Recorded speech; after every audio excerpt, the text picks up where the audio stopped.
बिस्मिल्लाहिर्रहमानिर्रहीम। अस्सलाम वालेकुम नाज़रीन, मैं मोहम्मद फ़ारूक डोगर, नुमाइंदा ख़ुसूसी रोज़नामा पाकिस्तान मलेशिया प्रोग्राम आमने सामने में हाज़िर खिदमत हूँ। हमारे साथ मौजूद हैं जनाब MS सतर कुरैशी साहब, जो कि एक आज़ाद तज़्ज़िया निगार हैं और मलेशिया में मुकीम हैं। हम जनाब कुरैशी साहब को प्रोग्राम आमने सामने में खुशामदीद कहेंगे। नाज़रीन, आज का जो हमारा मौजू है वो है जहांगीर तरीन। जहांगीर तरीन पाकिस्तान तहरीक इंसाफ के एक अहम रहनुमा हैं और वज़ीर-ए-आज़म इमरान खान को वज़ीर आज़म बनवाने में उनका बड़ा अहम किरदार है। तो कल जो है उनकी पेशी है 10 अप्रैल को बैंकिंग ट्रिब्यूनल में।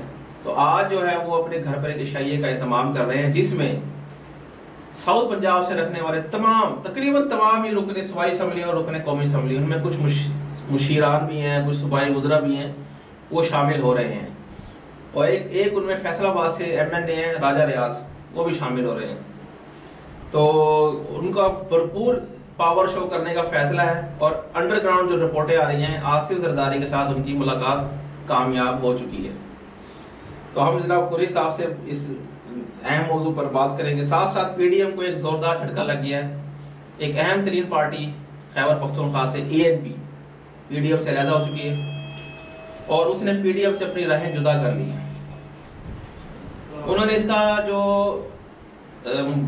वजह बताई है PDM से निकलने की, वो ये बताई है कि इनको शोकस नोटिस दिया गया था PDM की तरफ से कि जनाब ये आपने पीपल्स पार्टी के साथ मिलकर यूसुफ रज़ा गिलानी साहब को जो अपोजिशन लीडर बनाया है, तो हमें एतमाद में क्यों नहीं लिया। तो इस वजह से उन्होंने PDM को छोड़ दिया। साथ साथ जनाब कुरैशी साहब के हरदिल अजीज प्राइम मिनिस्टर इमरान खान साहब ने जो कल एक सग बुनियाद रखा है नया पाकिस्तान के जो अपार्टमेंट्स हैं LDA के इश्तराक से 35,024 अपार्टमेंट गरीबों को बांटे जाएंगे। तो उस पर भी जनाब कुरैशी साहब की राय लेंगे कि ये आया इसमें कितनी हद तक सदाकत है और ये प्रोजेक्ट की क्या अहमियत है। जी कुरैशी साहब। बिस्मिल्लाहिर्रहमानिर्रहीम वरफ़अना लका ज़िक्रक सदक़ल्लाहुल अज़ीम। अस्सलातु वस्सलामु अलैका या सय्यदी या रसूलल्लाह व अला आलिका व अस्हाबिका या सय्यदी या हबीबल्लाह। नाज़रीन, आज जुम्मतुल मुबारक का या ये बड़ा बरकतों वाला दिन है और इस दिन की बड़ी अहमियत हमारे लिए यूँ भी है कि ये शाबान मुअज़्ज़म का आखिरी जुम्मा होगा और हम बहुत जल्द रमज़ान मुबारक में दाखिल होने जा रहे हैं। तो मैं तमाम अहले वतन पाकिस्तान और तमाम वो मोमिनीन मोमिनात मुस्लिमीन मुस्लिमात जो हमारा ये प्रोग्राम देख रहे हैं, जो हमारा प्रोग्राम सुनते हैं और अपनी फीडबैक से भी आगाह करते हैं, उन सबसे गुजारिश करूंगा कि ये बरकतों और रहमतों और नेमतों वाला महीना जो अब आया ही जाता है, इसकी बरकतें और रहमतें और नेमतें समेटने के लिए तैयारी भी करें और इस महीने के अंदर ख़ास तौर से उन लोगों का ज़रूर ख्याल करें जो कि आपके कुर्ब जवार में, आपके रिश्तेदारों में, आपके बहन भाइयों में, आपके पड़ोस के अंदर, आपकी सिटी के अंदर, आपके मोहल्ले के अंदर ऐसे लोग हैं जो बहुत सारी इनको चीज़ों की ज़रूरत रहती है और वो उनका हाथ उतना खुला नहीं होता जितना हमारा और आपका है। जिन्हें के लिए तंगदस्त जो लोग हैं उनकी दाद रसी करने में आप अपना किरदार ज़रूर अदा करें। नाज़रीन, जहाँ तक बात है हमारे प्रोग्राम आमने सामने की, आज तो 3 दिन के वक्फे के बाद प्रोग्राम आपकी खिदमत में पेश किया जा रहा है। उसकी 2 वजूहात है। पहली वजह ये है कि हमारे मोहतरम जनाब फ़ारूक डोगर साहब के बहुत करीबी अजीज़ क्या उनके ताया, उनका इंतकाल हुआ, तो ये कुछ थोड़े से वहाँ थे और मैं भी कुछ नासाज था उस हवाले से कि जो हालात यहाँ के चल रहे हैं और तबीयत कुछ जो थी वो सही नहीं थी। तो आज अल्लाह का करम है, बेहतर है और सूरत हाल तबीयत के हवाले से भी फ़ारूक साहब भी जो है अवेलेबल है। तो हमने कहा कि आज आपसे मुलाकात करते हैं और अपने ख़यालात का इज़हार करते हैं जैसा फ़ारूक साहब ने पूछा है। तरीन साहब के हवाले से जो बात है, देखिए आपको शायद याद होगा, बल्कि याद नहीं है तो मैं याद दिला देता हूँ। मैंने बार बार जब शुगर आर्ट और आटे के ऊपर जो कमीशन बना था उसकी रिपोर्ट आई थी, उस रिपोर्ट को आए हुए काफ़ी टाइम हो गया। हमारा बार बार मुतालबा था हुकूमत पाकिस्तान से कि उस रिपोर्ट के ऊपर एक्शन होना चाहिए। तो अब मेरा ख्याल है कि वो सिर्फ हमारी बात ऐवान बाला तक पहुँची है।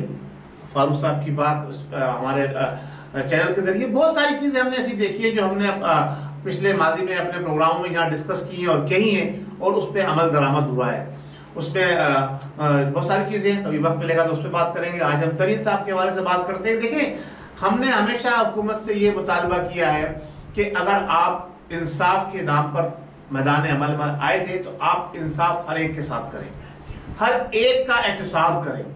हर जो भी कोई है, चाहे वो किसी भी सियासी या मजहबी, चाहे किसी भी इदारे से ताल्लुक रखता है, ना सिर्फ सियासी मजहबी बिजनेस कम्युनिटी, बल्कि अगर किसी इदारे से भी ताल्लुक रखता है, इदारे से मुराद आप साफ समझ जाए, मैं खुल के बात करने वाला बंदा हूं, तो खुल के बात करता हूं। जो हमारे अस्करी इदारे हैं खासतौर से, वो कहीं से भी ताल्लुक रखता हो, अगर वो चोरी, डाकाजनी, बेईमानी, रिश्वतस्तानी, कमीशनी, ये कमीशन के नाम पे बड़ा पैसा बनाया है हमारे लोगों ने, वो इन्वॉल्व है, तो उसका एहतसाब होना चाहिए। तो अब ये अगर इक़दाम उठाया है तो मैं ये समझता हूँ ये खुश आइंद इक़दाम है हुकूमत की जानिब से कि उसने जनाब अली अपने पार्टी से वाबस्ता लोगों, अब उसको चाहे आप कोई सा भी रुख दें, अब रुख ये दिया जा रहा है कि तरीन साहब जो थे वो काफ़ी अरसे से कुछ मामला नियाजी साहब के साथ उनके सही नहीं चल रहे थे, तो इस वजह से ये हो रहा है। अगर यही वजह है तो बेकार है, फिर हम ये समझते हैं कि ये हुकूमत भी पिछली तमाम हुकूमतों की तरह से है। अगर ये वजह नहीं है, खुला एहतसाब करने जा रहे हैं, तो फिर और भी बहुत सारे लोग हैं तरीन साहब के साथ साथ पार्टी के अंदर जो हैं, जो आपके कैबिनेट के अंदर मौजूद हैं, जो आपके मुशीर बने हुए हैं, उनके ऊपर भी आपकी गिरफ्त होनी चाहिए। उनको भी आप जो है दायरे कानून के अंदर लाए और उनका भी एहतसाब करें, जिसमें खास तौर से फैसल वाडा साहब है, जिसमें खास तौर से जनाब अली आपके क्या नाम है फवाद चौधरी साहब हैं, और भी बहुत सारे लोग हैं, बहुत सारे नाम हैं मेरे जो इस वक्त सीधा नाम जो थे सामने वो मैंने आपकी पेश कर दी। उन लोगों का भी फिर एहतसाब होना चाहिए, उन्हें भी अपनाएं। दोहरी शौरियत के हवाले से और मनी ट्रेल के हवाले से सारी चीज़ें हैं। और नियाजी साहब से गुजारिश करूँगा, अगर वाकई वो मुखलिस है पाकिस्तानी अवाम के साथ, तो सबसे पहले अपना बनी गाला छोड़े और हेलीकॉप्टर छोड़े। बनी गाला छोड़े, हेलीकॉप्टर छोड़े, ठीक है, प्राइम मिनिस्टर हाउस में शिफ्ट हो जाएं, बनी गाला वफ कर दे अवाम पाकिस्तान के नाम। अगर आप पाकिस्तान के साथ इतने मुखलिस है ना, तो आप साबित करें कि देखो जी मेरी ये जायदाद थी, मैंने पाकिस्तान के नाम पे वफ कर दी, क्योंकि आपने कहा कि मुझे कभी पैसे की जरूरत नहीं रही, पैसे की कभी कमी नहीं रही। तो ये काम करें और एहतसाब को आगे बढ़ाएं। अपने घर क्यों वो वक्फ कर दे। इमरान खान साहब तो किसी को बिस्किट नहीं खिलाते, आप उनसे घर मांग रहे हैं, हाल कर दिया। देखिए, इमरान खान बिस्किट नहीं खिलाते हैं, वो गवर्नमेंट का जो फंड यूज नहीं करते, जाती तो कर सकते हैं ना भाई, वो जाती नहीं खिलाते। देखिए मशहूर है, जो मदीने की रियासत की जब बात करता है ना बंदा, तो उसको बहुत सारी चीजों को देखना होगा कि मदीने की रियासत का जब तस्वुर आया था ना, तो आकाए दो आलम सैयदुल मुरसलीन खातमुन नबीय्यीन मोहम्मद मुस्तफा सल्लल्लाहु अलैहि वसल्लम ने जब सहाबा इकराम से फरमाया ना कि हमें जहाज पर निकलना है, कौन क्या दे सकता है, तो सहाबा इकराम ने क्या किरदार अदा किया था वो आपके सामने है, खुली किताब की तरह से।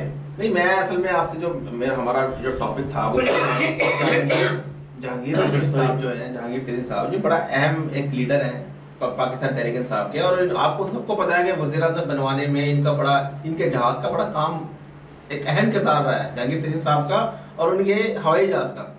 अब जो पोजीशन चल रही है कि अभी जो 2 दिन पहले इनकी पेशी थी, 6 वफाकी वज़रा उनकी राइट साइड पर थे, 5 सूबाई वज़रा उनकी लेफ्ट साइड पर थे, और कुल मिलाकर लोग कुछ 25 से 26 MP MNA उनके साथ वहाँ पर उनके लिए इजहार यकजहती के लिए गए थे। अच्छा, एक मिनट में एक जो है सूबाई जो वज़ीर इत्तलात बनी हुई है, जो आपा हमारी हैं, वो उनकी साइड में बयान दे रही हैं कि जी इंशाअल्लाह जहांगीर तरीन सुरखरू होंगे, जबकि जो मरकज में बैठा हुआ है वो कहता है जी इनकी लिस्टें तैयार होंगी जो जहांगीर तरीन के साथ अदालत में पेश हुए। तो इनकी तो आपस में ही नहीं बन रही है, तो इन्होंने क्या आगे ये लेकर चलना है, मुझे तो कुछ समझ नहीं। एक अजीब सी खिचड़ी, एक उनका बुरता बना दिया। वो मैंने न्यूज पे देख रहा था, राना सनाउल्लाह साहब फरमा रहे थे जी कि जहांगीर तरीन साहब की राइट जेब के अंदर जो है ना वो पंजाब असेंबली है, और लेफ्ट जेब के अंदर जो है ना वो, तो ये हकीकत है, कौमी असेंबली। सुनिए, हकीकत है, कुछ भी नहीं होगा, कुछ भी नहीं होगा। अच्छा, राइट से जेब से भी हाथ उनका खाली बाहर निकलेगा, लेफ्ट से भी बाहर निकलेगा। अच्छा, देखिए ये सारा, मैं आप क्यों नहीं समझते बात को यार। ये सारा जो गेम चल रहा है, इस गेम चेंजर कौन है, प्लानर कौन है? एस्टेब्लिशमेंट है। फिर जो अब ये जहांगीर साहब बहुत बड़ी गलती कर गए, उन्होंने अपने कार्ड ओपन कर दिए। कार्ड ओपन करने के बाद कभी खिलाड़ी जीत पाता है? नहीं होता। फिर अब जितने भी जो विजरा और सुफरा और जो उनके हिमायती थे ना, उनके चेहरे सामने आ गए। 60% नहीं तो 80% तो सामने आ ही गए ना। अब जब 80% के सामने आ गए तो वो सारे जो भी हैं उनकी सबकी फाइलें जनाब यानी मौजूद है। मौजूद नहीं थी तो बन जाएगी। फाइलें बनने में कोई टाइम नहीं लगता है। अच्छा। हमारी देखिए, हमने कहा ना हमारे पाकिस्तानी बड़े माहिर हैं, और खासतौर से एस्टेब्लिशमेंट के लोग तो वो हर एक का रिकॉर्ड रखते हैं। आज तक एस्टेब्लिशमेंट जो है, जो हमारे अस्करी इदारे, सॉरी में खुलम कहता हूं, हमारे अस्करी इदारे आज तक जो गालिब रहे हैं सिविल हुकूमत के ऊपर, वो इसीलिए रहे हैं कि उन्होंने, उनका सबसे अहम सबसे बड़ा पता काम क्या होता है? कोई सियासतदान, कोई वजीर, कोई सफीर, कोई बड़ा बिजनेसमैन, चलो भाई इसकी फाइल तैयार करके रखो। सर अभी आपको एक इन्फॉर्मेशन दे रहा हूँ, पाकिस्तान की गवर्नमेंट ने कानून पास कर दिया है, जो भी अफवाज पाकिस्तान के खिलाफ हरदा रसाई करेगा 5 लाख रुपए जुर्माना होगा। हम 5 लाख रुपए 50,000 मरतबा देंगे, और लेकिन जो सच है वो बोलते रहेंगे। 14 साल कैद, अंदर भी जाएंगे सच बोलते रहेंगे। सच के ऊपर कोई पाबंदी नहीं लगा सकता, कोई कानून नहीं है। लेकिन ये मुझे तो बना चुकी है। हुकूमत हम मानते ही नहीं, हुकूमत को हम तो हुकूमत को मानते ही नहीं, हम तो न्याजी साहब को मानते ही नहीं है। न्याजी साहब तो गैर कानूनी वजीर आजम है, तो वो कुछ भी कर ले। वो तो कहता मैं कानूनी वजीर आजम, कानूनी G8 के जो वर्चुअल समिट हुई है उसमें वो खिताब कर रहे थे। अब वो वर्चुअल समिट हुई है, उसमें खिताब कर रहे थे। आप ये बताइए, अभी आपका वफ्द गया था अफगानिस्तान, क़यादत के अंदर किसकी क़यादत में गए थे? स्पीकर हमारे कौमी असेंबली असद कैसर की क़यादत के अंदर। क्या हुआ उनके साथ? वो तो सिक्योरिटी क्या हुआ क्या? जहाज उनका लैंड नहीं करने दिया गया। क्यों? काबुल एयरपोर्ट पर। क्यों? वो जी वहाँ पे कोई धमाका खैज मवाद मौजूद है तो एयरपोर्ट छोड़ दे जनाब, ये सब ये बातें जनाब ये सब छोड़ दें। लेकिन ये बेइज्जती है, ये आप सब छोड़ दें। अरे यहाँ तबाह वहां करा देते, वहां करा देते, 10 एयरपोर्ट है यहाँ, छोड़े बात करें। ये साहब ये पाकिस्तान का ये जनाब अली हशर कर दिया है इस नियाजी टोले ने। इस नियाजी टोले ने पहले पाकिस्तान को 2 लाख दिया था, अब ये नियाजी टोला पाकिस्तान को इस देश पे ले आया है। जिनको आप सलाम पेश करते हैं, जिनके आप बॉर्डर आपके साथ मिला वो आपकी इज्जत ये है। तारीख की नालायक तरीन हुकूमत में इसको गिरदानता हूं। बल्कि अब तो इनके जो हिमायती जो एंकर हजरात हैं वो भी कहना शुरू हो गए हैं। जहां तक बात आती है तरीन साहब की, तो एक और बात भी कहना चलो। देखिए मैंने दोनों बातों के ऊपर बात की है। अगर हुकूमत सही कर रही है तो ये, जहां तक बात है तरीन साहब, आपको याद होगा मैंने पहले भी काफी अर्से पहले आपको दूसरे प्लेटफॉर्म से मुखातिब करके कहा था कि नियाजी साहब से बच के रहिएगा। नियाजी साहब हमेशा अपने दोस्तों हमेशा उन लोगों को डसते हैं जो नियाजी साहब को कंधा देकर ऊपर चढ़ाते हैं। यानी जिसके साथ हज़रत अली करमल्लाहु वजहहु बोलते ना कि जिसके साथ नेकी करो ना उसके शर से महफूज रहो। ये मैंने इसी अल्फाज में कोट किया था कि जिसके साथ नेकी करो उसके शर से महफूज रहो। तो आपने एक ऐसे भले मानस इंसान के साथ अपना टाइम लगाया, टाइम बर्बाद किया या जो भी कुछ किया, आप भुगते हैं। अभी तो देखिए और क्या क्या होगा। मैं बार बार कहता हूं देखिए और क्या क्या होगा। ऐसे ऐसे गेम खेले जाएंगे और इसका सबके पीछे पता कौन है? 2 लॉबियां। एक लॉबी हमारी अस्करी इदारों की, खुलम खुला अस्करी इदारे की। वो जब चाहते हैं, जिसको दिल जाता है, जिधर दिल जाते हैं उसको मोड़ के उसको अपनी लाइन पे ले जाते हैं। उसकी मिसाल हमारे यहाँ बहुत सारी मौजूद है, कभी मौका मिलेगा तो कहूंगा। उसके बाद दूसरी लॉबी यहूदी लॉबी, जी सबसे जो बड़ी लॉबी, सबसे बड़ी लॉबी यहूदी लॉबी। सब जितनी भी वैक्सीन आपके पास आई हुई है, आपके डॉक्टर भी कह चुके हैं, आपके अंदर के लोग कह चुके हैं, सब 2 नंबर है। सब जाए ऐसे खून जमने के वाक़यात हो रहे हैं और वो आप हुकूमत ला रही है, लगा रही है। बाकी देखिए क्या होगा पाकिस्तान से। दूसरा जो टॉपिक है वो है पीडीएम को जोरदार झटका लग गया है। अवामी नेशनल पार्टी जो है वो अलहदा हो गई। अवामी नेशनल पार्टी अलहदा हो, चाहे जनाब अली पीपल्स पार्टी अलहदा हो, चाहे जनाब अली जमात इस्लामी तो पहले भी नहीं थी उसके अंदर। ये बात सिर्फ ये देखिए, पीडीएम, मैंने आपको कहा कि पीडीएम टोला है उन लोगों का जो अपने मफादात की जंग लड़ रहे हैं। तो जिसके मफादात हल होते चले जा रहे हैं वो निकलता चला जा रहा है। देखिए ना, एक डब्बा, एक ट्रेन चल रही है, उसमें 50 मुसाफिर सवार है। जिसका स्टेशन आता है वो वहां उतर जाता है, जिसका स्टेशन आता है वो वहां उतर जाता है, जिसका स्टेशन आखिर में क्या रह जाएगा? मौलाना फजल रहमान आखिर में इंजन रह जाएगा और डब्बा रह जाएगा। इंजन जो है मौलाना फजलुर रहमान है, डब्बा जो है वो मुस्लिम लीग है। अच्छा, तो यानी कि आप ये समझते हैं कि एएनपी के अलग होने से पीडीएम को कोई फर्क नहीं पड़ेगा और पीपल्स पार्टी के अलग होने से? पीडीएम तो भाई जहां जिस दिन उनको बीबी मरियम को बाहर जाने की एनओसी मिल गई, पीडीएम खत्म हो गई, कहानी मुक गई। अच्छा चलो ठीक है। अच्छा, इमरान खान साहब ने कल जी एलडीए के इश्तराक से नया पाकिस्तान अपार्टमेंट्स का संग बुनियाद रख दी है। 35,024 अपार्टमेंट्स जो ना जी वो गरीब लोगों को दिए जाएंगे। तो आपका क्या है? लास्ट टाइम आपको जब हमने बताया था कि इमरान खान साहब ने एक मनसूबा शुरू किया तो आपने कहा था ये चोरी शुदा मनसूबा है, इसके बारे में क्या कहेंगे? जी इसके बारे में मैं ये कहूंगा मेरे मोहतरम मेरे भाई, देखिए वो जो पुराना मंसूबा था वो वाकई चोरी शुदा था। ठीक, उसकी तस्दीक भी हो गई, बहुत सारे एंकर्स ने मुख्तलिफ टीवीज के ऊपर सारी चीजें बताई। ठीक है, वो उन्होंने लेके जो भी किया अपना नाम बनाने के लिए, तख्ती लगाने के लिए, उनका शौक शुरू से ये रहा कि मेरा नाम और वो मेरी तख्ती और मेरी बड़ी बड़ी कदावर तस्वीरें लगे, जो जिस पर वो दूसरों पर एतराज करते थे वो सारे काम करते हैं। अच्छा, अब इस मंसूबे की बात करिए। सबसे पहली बात तो ये बताइए कि ये मंसूबा जो 35,000 36,000 फ्लैट बना रहे हैं, अल्लाह तबारक व तआला करम फरमाए हमारे, क्योंकि इनको जो पहला टारगेट मिला था ना इनको बीआरटी का, वो इन्होंने शुरू किया था अपने पहले दौरे हुकूमत में केपीके के, बिल्कुल, और वो इस दौरे हुकूमत में जाके कंप्लीट हुआ। अब कंप्लीट होने के बाद जो उसकी खस्ता हाली है वो आपके सामने है।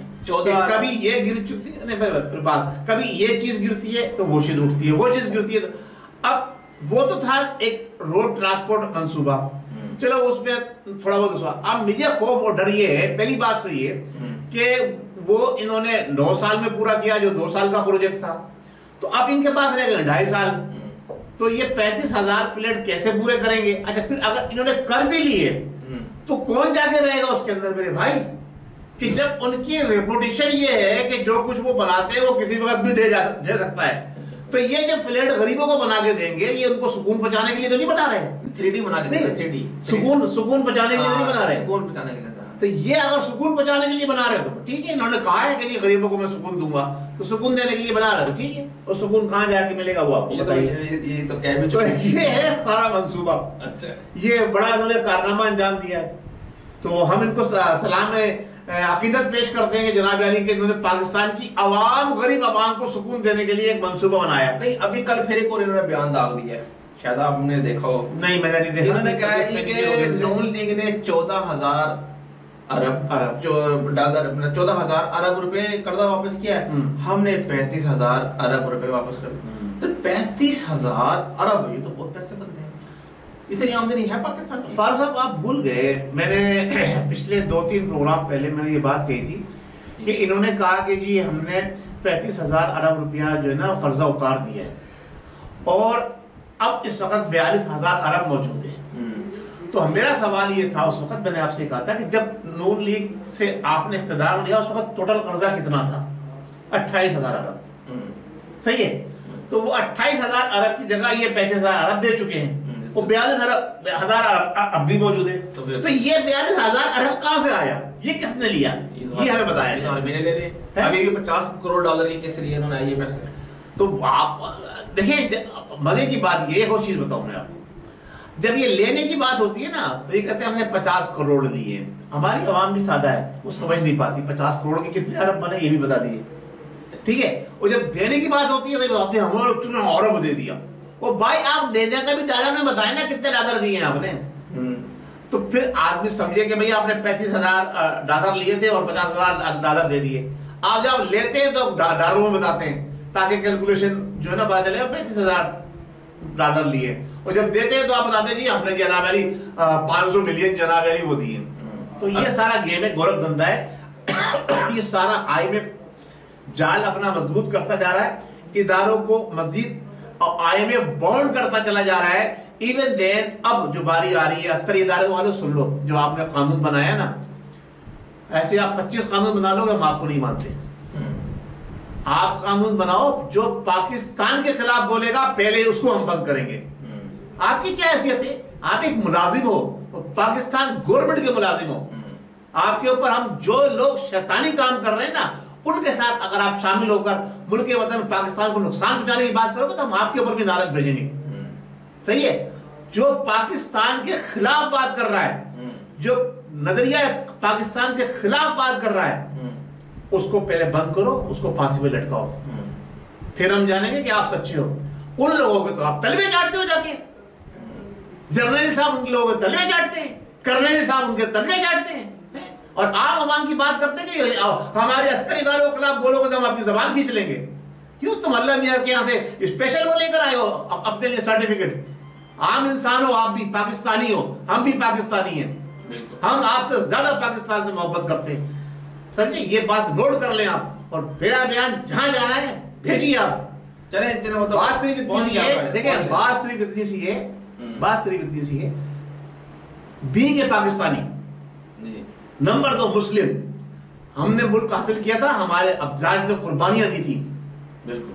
पाकिस्तान मुसलमानों ने परज़मीर पाको हिंद ने हासिल किया था, और आलम इस्लाम के मुसलमानों को एक पाकिस्तान को इस्लामी किला बनाने के लिए और उनकी मदद और दादरसी करने के लिए मुस्लिम दुनिया के अंदर एक बेहतरीन मुल्क बन के उभरना था। ये 70 साल आपकी वजह से जाया हुए हैं, 70 साल हमारे इदारों की वजह से जाया हुए हैं, वरना आज पाकिस्तान दुनिया के अंदर इंतहाई बेहतरीन सुपर ताकत होता, और जितने भी इस्लामी ममालिक हैं, जैसा प्रोग्राम लेके चला गया था शुरू के अंदर, इस्लामी ममालिक का हेड होता है ये पाकिस्तान। ये हमारे इदारों की नाअहली की वजह से, उनकी बद किरदारी की वजह से, सारे नहीं, सबकी बात नहीं कर रहा, उसमें जो बड़े बड़े अफसर हैं अस्करी इदारों के, हमारे जो सिपह सलार जो है ना, जो धोखा करके गए मुल्क के साथ, उनकी बात कर रहा हूं मैं।